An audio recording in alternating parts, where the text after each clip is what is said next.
Cidade Submersa, Crônica da Grande Enchente de 2020, por Farley Rocha.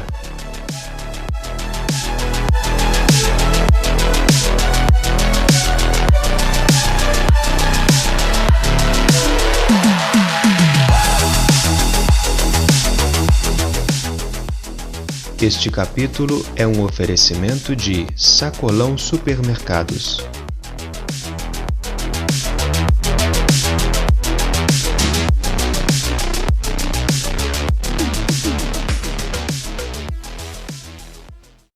Capítulo 11. Entre suor e lágrimas, a limpeza e reconstrução da cidade. Depois de 2 noites mal dormidas, a população de Espera Feliz acordou cedo naquele domingo 26 de janeiro para começar a colocar as coisas em ordem, ainda que o suor de muitos se confundisse com as lágrimas que desciam pelo rosto. Por dezenas de ruas, por sobre calçadas e calçamentos, desde os bairros mais distantes até o centro da cidade, iam se depositando pequenas montanhas de escombros retirados de dentro das casas. Guarda-roupas e outras mobílias de madeira desmanchados, geladeiras e televisores pifados, roupas e calçados encardidos. Tudo era empilhado no mesmo monte onde álbuns de fotografia, certidões de nascimento, contratos de seguro, brinquedos, sonhos e memórias de uma vida inteira se desfaziam na umidade pegajosa da lama, que cada vez mais exalava um odor de pântano à medida que os dias passavam. Se para quase todos ver a cidade submersa foi o mesmo que vivenciar um pesadelo, ter de encará-la nos dias que se seguiram era como estar dentro de um filme de terror que não terminava. Por todos os cantos, a realidade mais parecia uma ficção de ruínas e desolação. Embora os bairros João Clara, Santa Cecília, Patronato e a Rua Major Pereira tenham sido os mais afetados, para quem percorresse a cidade era difícil dizer qual lugar havia menos destruição, afinal, mais de 2/3 de Espera Feliz haviam sido tomados pela grande enchente. Só não tinha lama nas partes mais altas da cidade, onde as águas não puderam alcançar. Muitos dos comércios que não foram inundados nem chegaram a abrir as portas naqueles primeiros dias. Em meio ao caos, era impossível a cidade funcionar normalmente sua rotina. Por isso, durante uma semana inteira, houve uma mobilização em massa de voluntários para limpar as residências, os estabelecimentos comerciais, as calçadas, as ruas e o próprio gosto amargo que a tragédia havia deixado na alma da cidade. Para que as casas atingidas voltassem a se parecer um lar, era preciso remover todo o entulho a que tinham reduzido seus pertences. Em seguida, arrastar para fora, com enxadas, vassouras e rodos, a lama e toda espécie de imundície trazida pela enchente sedimentada no chão, nas paredes e no teto. Por fim, esfregar, enxaguar e desinfetar cada canto num longo e penoso trabalho que durou uma sequência de vários dias. Para recuperar as escolas acometidas pela inundação, pequenas multidões formadas por professores, alunos e pais de alunos se revezavam em cada uma delas para refazer sua integridade. Como o início do ano letivo teve que ser suspenso por conta do desastre, aquelas primeiras semanas foi um intenso e prodigioso trabalho dentro e fora das salas de aula. De acordo com os voluntários envolvidos, cada pá de lama, cada balde d'água e cada caco retirado do chão era um passo à frente para devolver o alegre aspecto de escola que estes ambientes sempre tiveram antes. Em qualquer direção que se olhasse, haviam dezenas de pessoas com a mão na massa, amigos e familiares prestando auxílio, desconhecidos distribuindo ajuda, caminhões e picapes de empresas locais cedidos para a remoção dos destroços.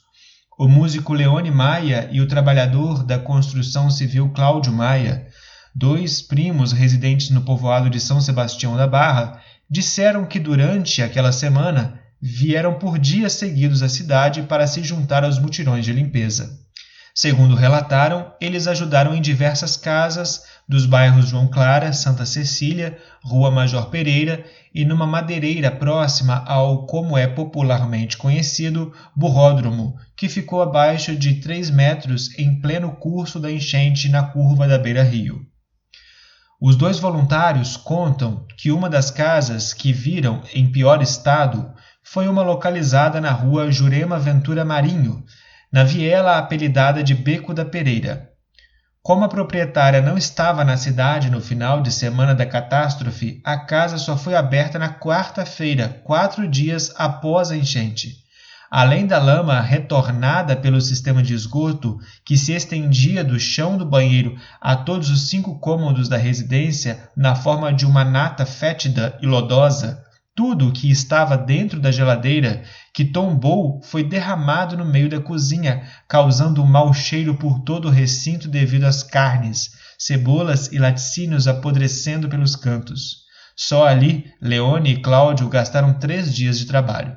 Em quase todas as outras residências, a situação não era muito diferente. Entretanto, como a população inteira estava voltada para o mesmo propósito, o duro esforço tornava-se um pouco mais leve ao perceber que cada gesto de ajuda era essencial para fazer a diferença. De acordo com relatos de moradores, não há, na memória de Espera Feliz, nenhum outro momento em que o espírito solidário foi tão contagiante. Todos se amparavam como se do bem-estar do próximo dependesse a sua própria felicidade. Por isso, muitos moradores do Morro da Major Pereira, a salvos da enchente devido à sua privilegiada localização geográfica, desceram imediatamente para ajudar os moradores da parte baixa da cidade.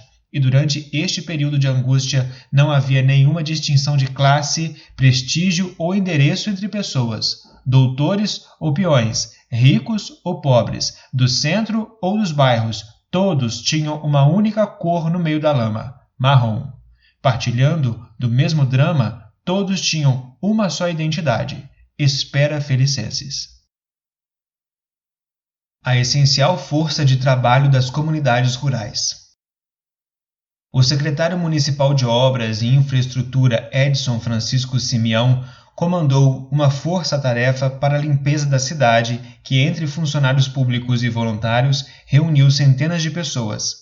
Mas a demanda era tão grande que, mesmo utilizando a capacidade máxima de mão de obra da prefeitura, o trabalho de remoção do barro e dos entulhos só foi possível graças ao apoio imensurável dos moradores das comunidades rurais do município. Grande parte dos fazendeiros de café, criadores de gado, meeiros, pequenos proprietários e trabalhadores da agricultura familiar suspenderam imediatamente suas atividades no campo e se deslocaram para a cidade munidos com ferramentas, caminhões, máquinas, tratores e carros-pipas. A partir daquele domingo de manhã e durante os 7 dias seguintes, foi visto pelas ruas elameadas de Espera Feliz uma multidão indo e vindo de dentro das casas, das lojas, nas calçadas, empunhando pás, rodos e mangueiras.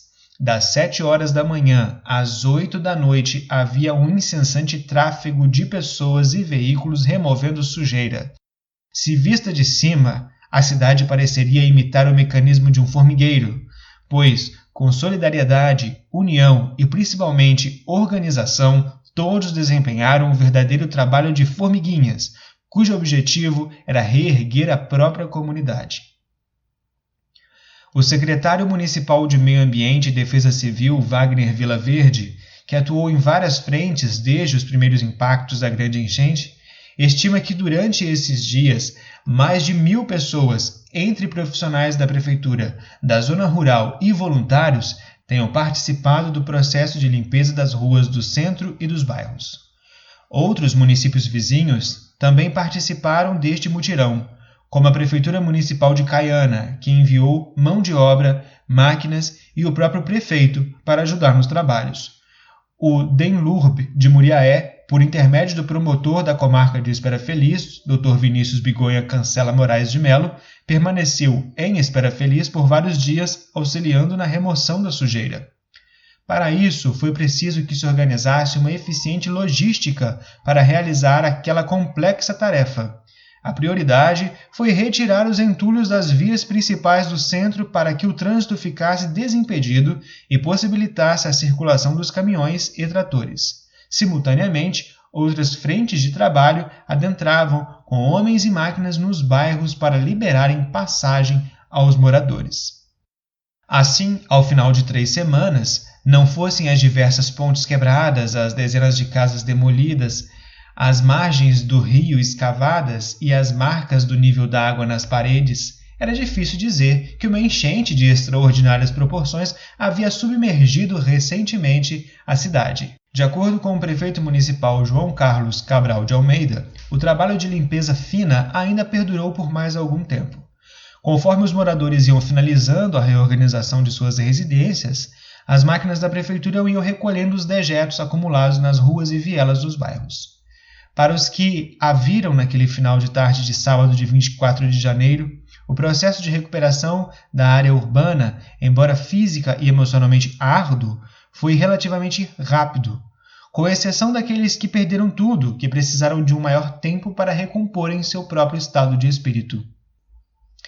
Contudo, algo chamou a atenção de muitos. Diversas testemunhas relatam que durante esses dias de limpeza, sempre que irrompia a madrugada, era possível ver dezenas de pessoas, residentes das áreas periféricas da cidade, percorrendo ruas e esquinas, remexendo entulhos rejeitados nas calçadas. O que para uns eram objetos de descarte, para outros eram utensílios essenciais, geralmente ignorados à luz do dia. Os abismos sociais de Espera Feliz tornaram-se evidentes sob a escuridão daquelas noites.